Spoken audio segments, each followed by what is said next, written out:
Well, thank you very much, everybody. We have a extremely respected man in the Oval Office today, and a friend of mine for a long time, a very good friend of mine. And I'm very proud of the job he's done. What he's done is incredible in terms of human rights and everything else. And he's the Crown Prince, the future king, and I just want to pay my greatest respect to your father, King, who is an amazing man. I met him early on.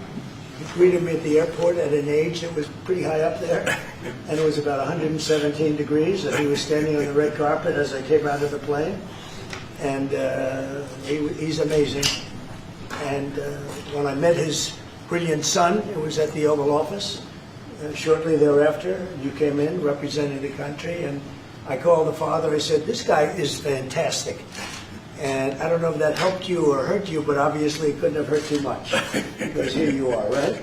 But we had a great meeting, and the office has changed quite a bit, and we inherited a mess. You actually told me you thought the country was in big trouble. I'm not going to use the exact word that you use. I refuse to say that you thought our country was dead a year and a half, 2 years ago, but our country was in trouble, and now we have the hottest country in the world. You said that also. And we do. We have the United States is right now the hottest country in the world. And between the tariffs and the election, November 5th election, we've done things that nobody can believe. $21 trillion will be the amount invested in the United States or committed to invest in 1 year. So I'm here 9 months, and we're up to almost $18 trillion. Biden, as an example, the Biden administration, if you call it that, it's not to me, it was the Biden lack of administration. They were less than $1 trillion for 4 years. We're going to be $21 trillion for 1 year. I think that's hard to believe. The biggest in history was a certain country, $3 trillion. We're going to be $21 trillion. On top of that, prices are coming down. We inherited a mess with high prices. The worst inflation in the history of our country. We had inflation that was a single full 4 years, the worst inflation in the history of the United States. The gas prices through the roof, and that's after destroying our petroleum reserve, which was meant for wars and big emergencies, not to try and win an election. They opened up the reserve so that people get $3 less in gasoline, and it didn't work. They got about 3 cents less, because as big as those reserves are, they're peanuts when you're talking about that kind of traffic. And we're rebuilding the reserves. We're doing all of this, and we've done a job. We're also bringing down prices very substantially, and we've already brought them down very, very substantially. Gasoline is way down. I think you'll be seeing $2 gasoline, but we're now at $2.50, $2.45. Some are lower than that.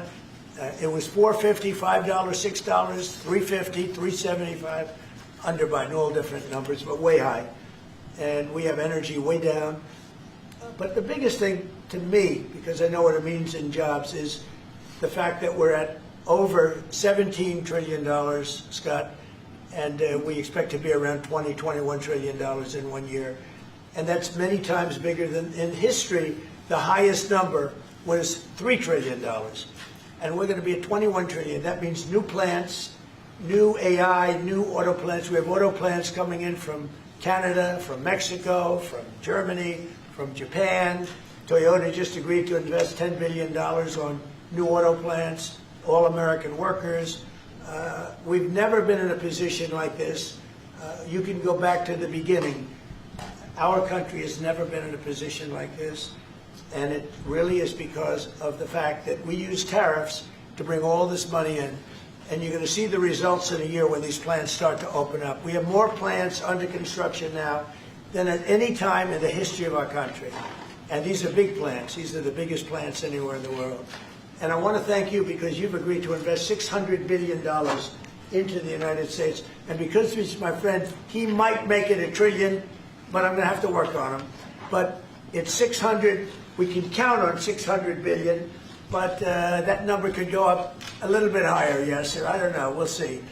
But we appreciate it very much. So Saudi is going to be investing at least $600 billion, and that means investments in plants, in companies, money on Wall Street, and what it really means for everybody that really counts is jobs, a lot of jobs. We have a lot of jobs. So I just want to thank you. We've been really good friends for a long period of time. We've always been on the same side of every issue. I think we've done a great job in wiping out the nuclear capacity of Iran. Nobody else could have done that. No other president would have done it. We had the pilots in the Oval Office right here. We were celebrating a very successful attack.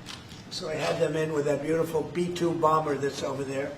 And they said, sir, for 22 years, we practiced this attack. Our predecessors, these were very young guys, so 22 years, they said our predecessors and us practiced the attack on Iran. But no president ever gave us the go-ahead.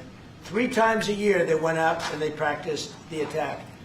Nobody let us do it until you came along, and I let them do it because it was the right thing to do. You can't have a nuclear Iran. And so we put you in a very good position. But I just want to say it's an honor to be your friend, and it's an honor that you're here. And if you'd like to say a few words, but thank you very much. Well, thank you, Mr. President. This relation has been a relation for about 9 decades, and we've been working together for a long time. But today it's a very important time in our history because there's also a lot of things that we're working in the future. We believe in the future of America. We believe in what you're doing, Mr. President, is really creating a lot of good things and good foundation to create more economic growth, more business in America. And it will also your work for the world peace. I believe, Mr. President, today and tomorrow we're going to announce that we are going to increase that $600 billion to almost $1 trillion of investment, real investment and real opportunity by details in many areas. And the agreement that we are signing today in many areas in technology, in AI, in earth materials, magnet, etc., that will create a lot of investment opportunities. So you are doing that now. You're saying to me now that the $600 billion will be $1 trillion. Definitely, because what we are signing to facilitate that, and I like that very much.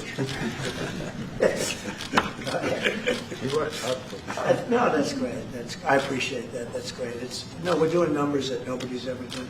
And in all fairness, if you didn't see potential in the U.S., you wouldn't be doing it. Definitely. You don't want to lose money. As you said, Mr. President, it's the most hottest country in the planet. But what you're creating is not about opportunity today. It's about also long-term opportunity in South America that will affect American economy positively in the next coming decades. Preparing the right foundation of emerging technologies, that's a game changer for America in a good way, and we want to be part of it.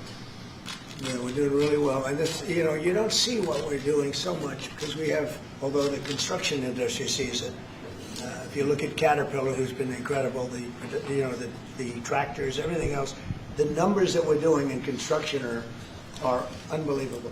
Some of the plants that we're building, AI, and they're building their own electric with the plant. I gave them the right to build their own electric with the plant because no country, frankly, will have this. China's working very hard to produce enough electric, but we're beating China substantially at AI, which is a big thing. And we had a great meeting 2 weeks ago with President Xi, but on AI, we're doing well. And I have a man, David Rommel. Yes, sir. David, could you say a few words about what you're seeing on the job front and all of the some of the assets, and also how we've been helped by the Saudis in terms of the kind of investment they've made, please. Yeah, most certainly. Thank you for the opportunity. I am a facility leader for GE Vernova, and if you look at the landscape for GE Vernova investment, over $750 million in the U.S. focused on true manufacturing jobs here stateside. We're looking at tripling the output of our Greenville, South Carolina facility, where we make the gas turbines that are supporting U.S. needs as well as the Saudi Arabia needs. Right. So real jobs, $300 million in gas investment, resulting in over 500 pieces of new equipment being installed in the Greenville, South Carolina facility. That translates into roughly 1,800 jobs across the board for GE Vernova as we try to scale capacity to be able to meet this demand. Along with that, we're partnering with local communities to build the skill set that's required to meet these capacity needs. So that talent pipeline is incredibly important. So it's real jobs in the manufacturing space. Well, you've been great, and thank you very much. And we love that state. I won that state by record numbers. I won a lot of states by record. Texas, a lot of them by Indiana. We're working with Indiana or something right now. We won that. We won a lot of them by records, but that was one of them. I want to thank you very much. Say hello to everybody. Great job. You're doing a great job. Thank you. Appreciate it, Mr. President. So, just in wrapping up, we'll take a couple of questions, but I want to just tell you what an honor it is to be your friend, and I very much appreciate the investment of now $1 trillion, okay? So I'm glad you got that out. I didn't want to be the one to tell them, but that's great news. We keep increasing, Mr. President. I know. Each time the opportunities are just increasing more and more. Well, the opportunities, right? We're doing better. Even if you look back 6 months ago, I mean, now all of a sudden you feel even better. So, and I think we're only going to go in one way. Does anybody have any questions? Mr. President, have you approved the export licenses for advanced chips to Saudi Arabia? The export licenses? We are working on that. We're negotiating that right now. Marco, do you want to talk about that, or Scott? Okay, well, I mean, that's part of what we may have announcements on that later today, but that's what we've been working on is the mechanics by which something like that could be achieved, and it's part of the broader process, part of this broader engagement and cooperation between our two countries. Certain levels of chips. Yeah. And for the Crown Prince, Your Royal Highness, you're talking about $1 trillion of investment. Could the kingdom continue to do that with oil prices in the mid-60s? Yeah, we are not creating a fake opportunities to, please America, please President Trump. It's real opportunities. For example, when you ask about the AI and the chips, Saudi Arabia have a huge demand a huge need of computing power, and we're going to spend in the short term around $50 billion by consuming those semiconductors for our needs in Saudi Arabia. And with the agreement that we're going to have with America, that will allow us to focus that consuming power in short term by $50 billion from the of America, and long term with hundreds of $billions in the long term. So there's a lot of real opportunities that fit to our need in Saudi Arabia and fit to our investment strategy. Mr. President, is it appropriate, Mr. President, for your family to be doing business in Saudi Arabia while you're president? Is that a conflict of interest? And Your Royal Highness, the U.S. intelligence concluded that you orchestrated the brutal murder of a journalist. 9/11 families are furious that you are here in the Oval Office. Who are you with? Why should Americans trust Who are you with? And the same to you, Mr. President. Now, who are you with? I'm with ABC News, sir. You with who? ABC News, sir. Fake news. ABC fake news. One of the But the worst. question is One of the legitimate, worst sir. in the business. But I'll answer your question. Thank you. I have nothing to do with the family business. I have left, and when I've devoted 100% of my energy. What my family does is fine. They do business all over. They've done very little with Saudi Arabia, actually. I'm sure they could do a lot. And anything they've done has been very good. That's what we've done. We've built a tremendous business for a long time. I've been very successful. I decided to leave that success behind and make America very successful. And I've made America more successful by far than it ever was, and that it ever could have been, no matter who was president. There would be nobody bringing in $21 trillion, that I can tell you right now. As far as this gentleman is concerned, he's done a phenomenal job. You're mentioning somebody that was extremely controversial. A lot of people didn't like that gentleman that you're talking about. Whether you like him or didn't like him, things happen. But he knew nothing about it, and we can leave it at that. You don't have to embarrass our guest by asking a question like that. Okay, just ask Mr. President, if you allow me to answer. I feel painful about the families of 9/11 in America, but we have to focus on reality. Reality based on CIA documents and based on a lot of documents that Osama bin Laden used Saudi people at that event for one main purpose, is to destroy this relation, to destroy the American-Saudi relation. That's the purpose of 9/11.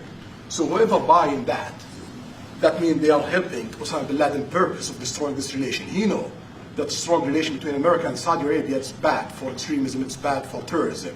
And we have to approve him wrong and to build our relation, to continue developing our relation. It's critical in the safety of the world. It's critical against extremism and terrorism. About the journalists, it's really painful to hear, anyone that been losing his life for, no real purpose or nothing illegal way, and it's been painful for us in Saudi Arabia. We've did all the right steps of investigation, etc. in Saudi Arabia. and we've improved our system to be sure that nothing happened like that, and it's painful and it's a huge mistake, and we are doing our best that this doesn't happen again. Mr. President, Thank you, Mr. President. The Crown Prince has been instrumental in helping lifting the sanctions on Syria. That's true.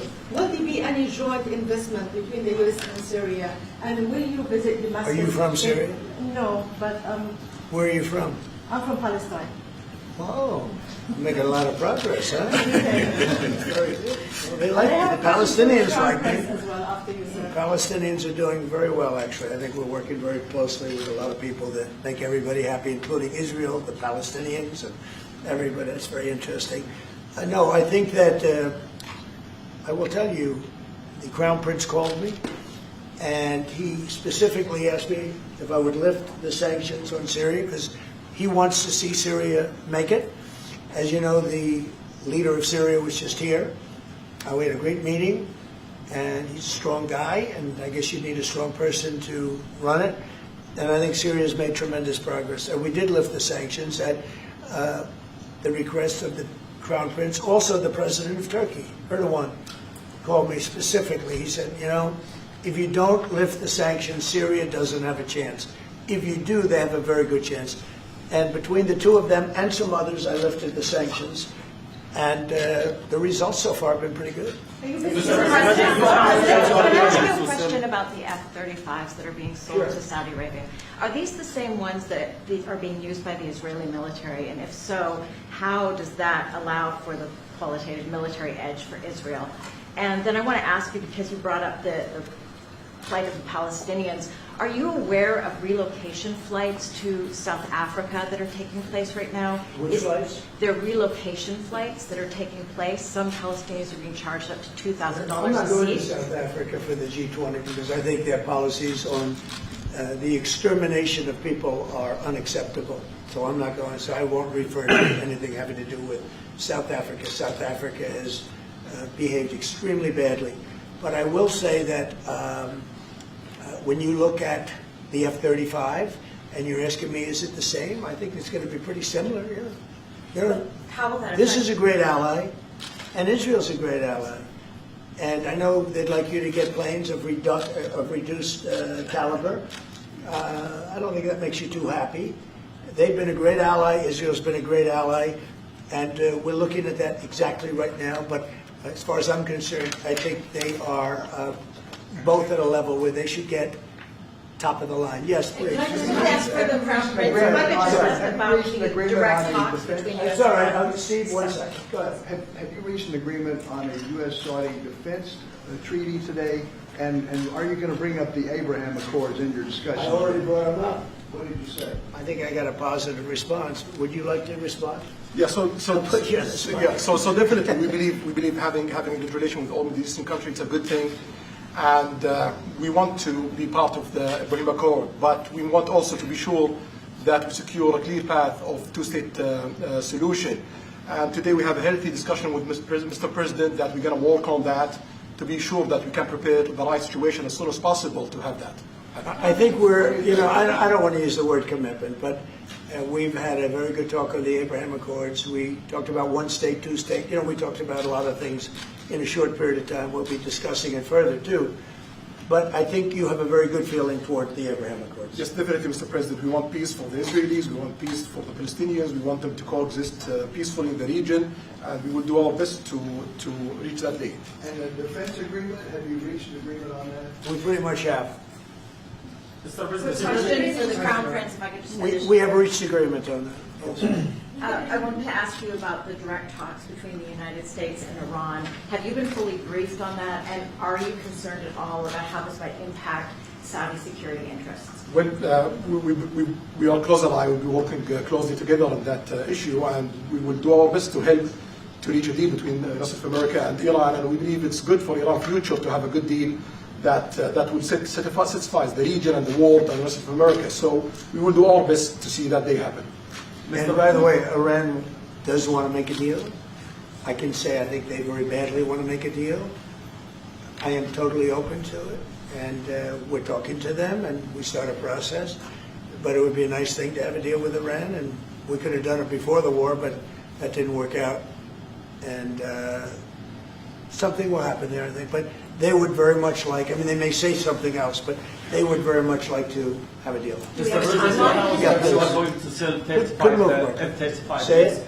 You are planning. You said you are planning to sell the F-35 jets to Saudi Arabia. Yeah. Is it part of the security agreement? And how you assess the defense partnership between Saudi Arabia and the United States? And the question for Well, I just said it, though. I mean, we're going to sell them F-35s. That's the only big question. Is it part of the security agreement or no?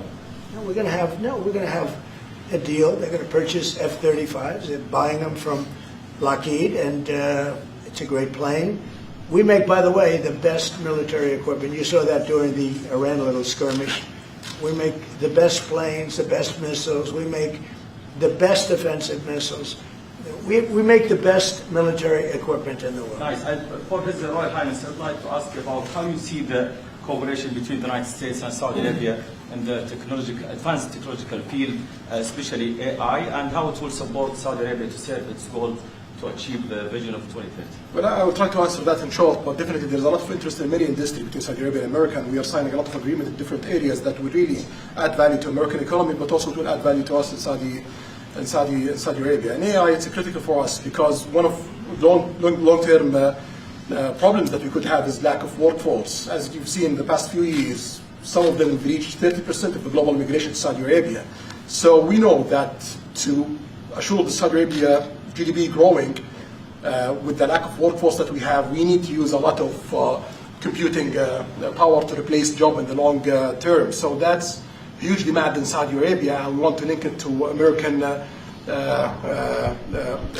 private sectors and getting the supply from America. So there's a lot of opportunities in that area. And we're also involved in AI in Saudi Arabia. So we're working, and we're leading by a lot on AI. Actually, a lot. China would be in second place, but we're leading by a lot. And I have to say this, and our relationship with China has been very good. And as far as buying our farm products, they're pretty much on schedule, Scott. I'd like you to call them, say if they could speed it up. Sure. Okay, but they're pretty much on schedule. Mr. President, please. If I may, I have a question for both the Crown Prince. Who are you? Faisal Abbas from Arab News, Saudi Arabia, Your Excellency. You should be a friendly question. Your Royal Highness, just picking up on something you just mentioned about how some people try to destroy the relationship between Saudi Arabia and the United States. Perhaps, since the launch of the vision, we've been used to having the bigger picture and that everything fits into the bigger picture. Might you want to elaborate a little bit about where is the relationship, the bilateral relationship, the strategic partnership between Saudi Arabia and the United States heading, and what's the big picture there? Well, I don't think it's a relation that we can replace it from the Saudi side or the American side. It's a critical relationship for our political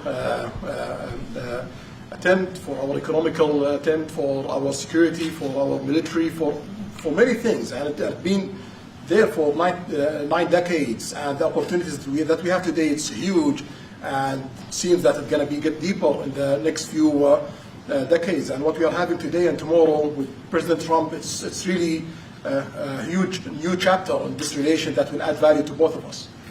When you think about it, I'm just sitting here. You're with the future king, a man who's respected by everybody, a man that doesn't have to be doing this, really. I don't have to be doing it either. And yet we're sitting here taking questions, we didn't say, oh, you can't talk about this, that. And there's never been transparency like this, even in his country, but there's never been, in our country, that's been acknowledged. But we didn't put restrictions, and I'm saying it's sort of wonderful to be taking questions from all over the world. Everybody's here. This is just a small group representative of tremendous numbers of media that are outside, that are very jealous that these people were so selected. But they're representing a lot of people that are outside. I think it's terrific that we can be sitting here being this open, and I think it's really a wonderful thing. If you don't mind, I have a personal question for you. Okay, here we go. I should have said that. So apart from everything you mentioned in your opening remarks, you forgot to mention that you've de-escalated 7 wars since you started. At least in our part of the world, you are seen as a peacemaker. And adding that to all the executive orders and everything else you've mentioned, I really have to wonder, you, in your speech in Saudi Arabia, I was there, you said that His Royal Highness does not sleep at night thinking how he does things better. We wonder in Saudi Arabia, how do you manage your own time, and what's your formula for managing? He does not sleep much, and I don't sleep much. I think we have the same schedule. We're thinking about our countries. And if you sleep a lot and you're president, we just had one that slept more than any president. He broke every record. He sleeps all the time, during the day, during the night, on the beach. The only guy could fall asleep on the beach with the press watching. No, he's not a sleeper. I'm not a sleeper. We don't. We talk at night. We can talk. I can call him almost any time. He goes, "Hi, how you doing?" It's like the craziest times. But no, when you love your job, when you love your country, and when you're in a position like we are, future king, highly respected, crown prince, and in my case, president, you're thinking about your country. You're thinking about making America great again. We're thinking about keeping Saudi Arabia strong and vital, and in a pretty tough part of the world, tricky part, right? Tricky part. A lot of tricky people. But he thinks about his country, and I think about my country. I don't want to sleep. President Trump, do you expect a formal civil nuclear deal to be reached soon? Can you talk to us about that aspect? With of who? today's, with Saudi Arabia. I can see that happening. Do you think that an agreement will I happen don't. today? It's not urgent. You know, it's always when you have civil nuclear, but you have more oil than almost anybody else. We actually have more oil and gas than they do, but I refuse to say that. And We have more than. Is it? We have more than anybody. Can you imagine? And on the F-35s, are those sales? Israel had reportedly wanted those sales to be conditioned on Saudi Arabia moving to normalized. Israel will be happy. Israel is Is going to that be a happy. condition of the F-35? Israel's aware, and they're going to be very happy. Okay? Hello, Yeah, please. Hello. Hi, hello. My name is Amal Hazani from Sharq al-Awsat newspaper, from Riyadh, of course. Good. Good. I have a question for the Crown Prince and for the President. Crown Prince of Saudi Arabia, how much you expected from developing the cooperation with the United States in the field of new energy, AI, supply chain? How much you expected from that? No limit. We just continue pushing forward. There's no limit. So we just push forward for all the opportunities that we have. Okay, Mr. President. This is, you have to understand, this is really a great ally. Yeah. Just the fact that they're now doing, I came in here at 6, I did not know that. I was pushing for the 1 trillion, but he didn't tell me that. Now he told me. This is a great ally of ours. You know, when you invest $1 trillion, that's national security for us too, because it creates jobs, it creates a lot of things. And I would say, Scott, right, when you hear one country is putting $1 trillion into the United States, that creates national security. And, you know, I think that they don't have to say that, but I think a big part of that is also the fact that tariffs are in play. But even beyond tariffs, that's a real ally that will do that. Creates a lot of power for the United States. Mr. President, we are also in Saudi Arabia very happy for this much of Saudi Right, for the relationship. money is attention here, and of course it's come back for us for benefit. So it's complementary interest. So this is the Well, what yeah. the different friends and ally do. Well, look, I love the country of Saudi Arabia. I know the people very well. The level of treatment that we go when we go to Saudi Arabia is something that is incredible. And the people like us, and I think they really like America, especially when I'm president. I mean, I don't think they liked America so much maybe for 4 years recently. I think Obama treated Saudi Arabia very, very badly, as you know. And I think Biden didn't have any idea where the hell he was. I don't think Biden knew the difference. How would you describe the future relationship with Saudi Arabia? I mean, from the strategic aspects. How would you describe How would I say the relationship is with? Yeah, at the level of economic I would say development top of the and line. relationship. It's as good as it can. I don't think it can get much better. We have a country that trusts us, and that's why they make that investment. If they didn't trust us, they couldn't make that investment. And we trust them. They've been very reliable. Now we are I rebuilt our military in my first term, and we spent trillions of dollars, and we gave away some of it in Afghanistan stupidly because we had stupid people running our country. But we gave away, but it's, as much as it was, it's a tiny fraction of what we put here. And we're bringing our military to a new level, the highest level ever. We have those plants are going out. And again, it's all American jobs and everything, so it's good for a lot of reasons.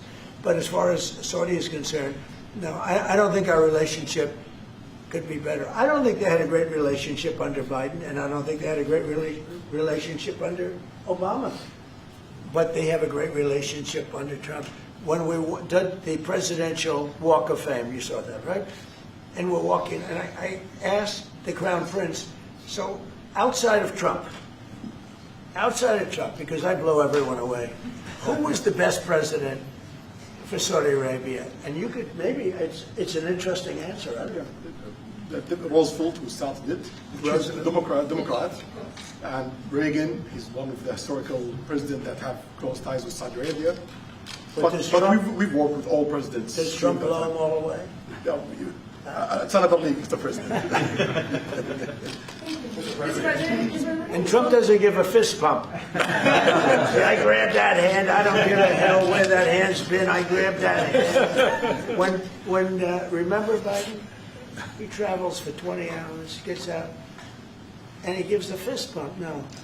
When you get out of the plane, and you got the future king and the man who's one of the most respected people in the world, you shake his hand. You don't give him a fist bump, right?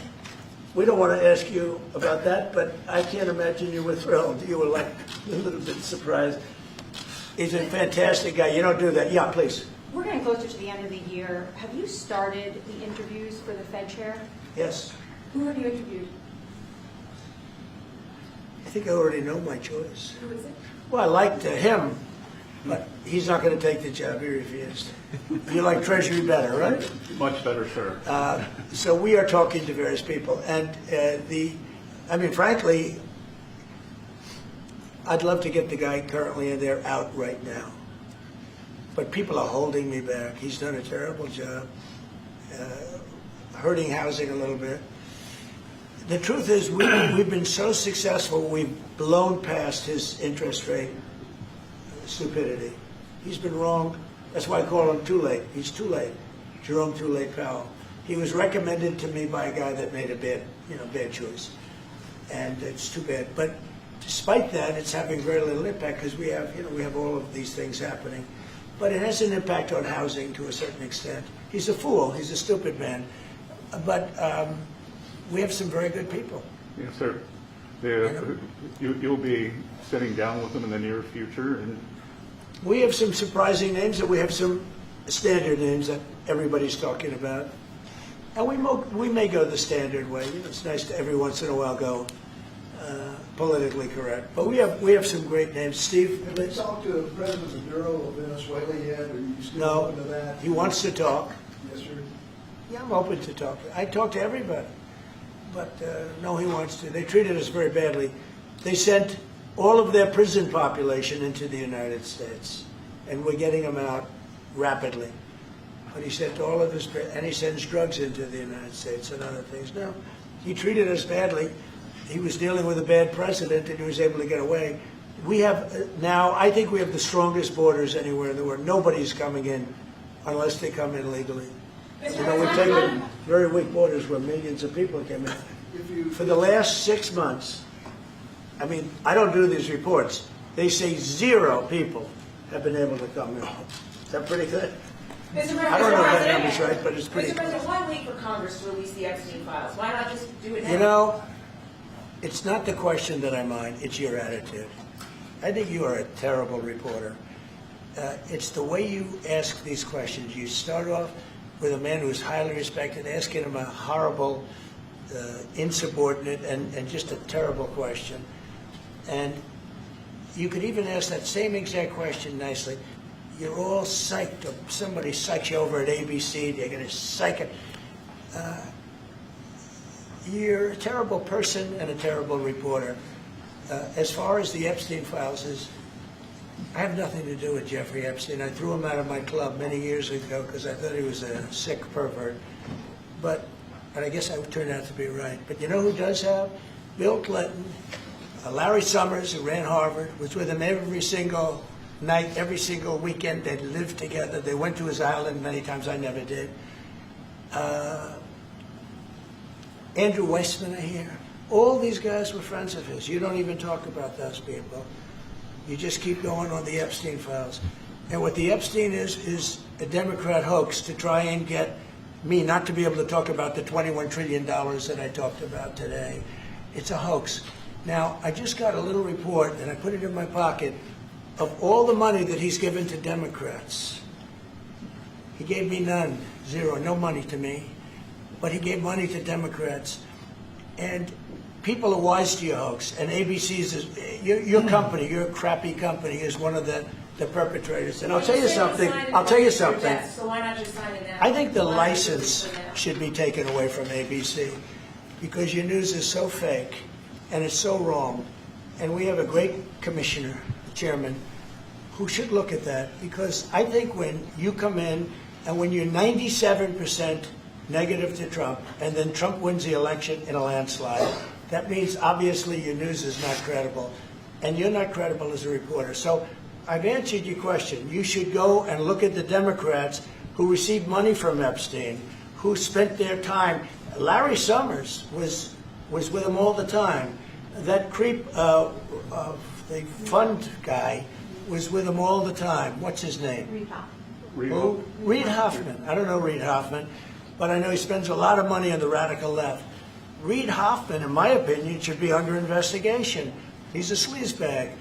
And those are the people, but they don't get any press, they don't get any news, and you're not after the radical left because you're a radical left network.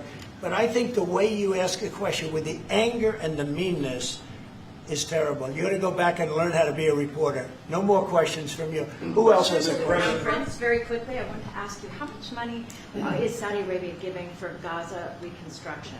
Well, we have a discussion about that. Still, there is no amount being It'll be a lot. named, but It'll be a lot. we will definitely help. Yeah, he's going to. It's very important to him. And a quick follow-up, the International Security Force, given your pledge there would be no U.S. boots on the ground, what is the U.S. role going to be in that? And how do you sort of ratify the allegations that this could undermine Palestinian sovereignty and even the path to statehood? Look, I think we're going to get along great with the Palestinians, and we know their leadership. We just had a very, you hate to say war, but it was a war. Very, very successful. And you could say really it was on behalf of everybody. We did that on behalf of everybody. And the outcome was extraordinary because we had the best pilots, the best equipment, the best planes, the best everything. And Israel bought the best equipment. They bought it from us. Everything's from us. It all starts here. This office, I was talking to the Crown Prince a little while. You walk into this office, for somebody from the outside, the Oval Office, it's the most powerful place in the world. You're standing right now in the most powerful place in the world. And no matter how big you are, these are the biggest people, the richest people.